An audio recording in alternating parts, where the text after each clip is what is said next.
வாழ்க வையகம், வாழ்க வையகம், வாழ்க வளமுடன்.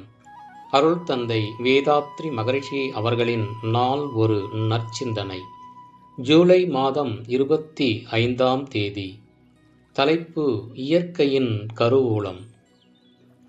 பேரியக்க மண்டலத்தின் மூலமான எல்லாம் வல்ல இறைநிலைக்கும் அதன் பரிணாமத்தின் உச்சகட்ட நிலையில் இருக்கும் மனித மனதுக்கும் இணைப்பு இயக்க மையமாக உள்ளது மனிதனிடம் அமைந்துள்ள ஜீவகாந்த கருமையம். இது இயற்கையின் மூலதன கருவூலம். இதுவே இயற்கையின் முத்திரமும் இணைந்து செயல்புரியும் தொழிற்சாலை. இங்கு விளையும் சிறப்புகள் அத்தனையும் வெளிக்கொண்டு வரும் வாயில்தான் மனித மூளை. வெளிக்கொண்டு வந்து பரவவிடும் செயல் வீரன்தான் நமது மனம்.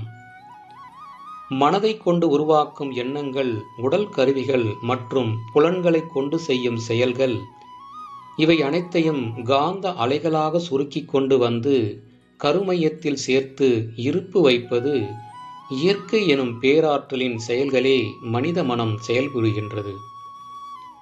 இறைவனாகிய இயற்கை அத்தனையும் அலை வடிவில் இறுக்கி சுருக்கி பதிவு செய்து இருப்பு வைக்கிறது. மனித உருவில் மனம் விரும்பி செய்யும் செயல்களை மனம் விரும்பி இயக்கும் நரம்பு மண்டல ஆற்றல் என்றும், இயற்கையால் நடைபெறும் மனித மனதால் கட்டுப்படுத்த முடியாத செயல்களை தானியங்கி நரம்பு மண்டல ஆற்றல் என்றும் வழங்குகின்றோம்.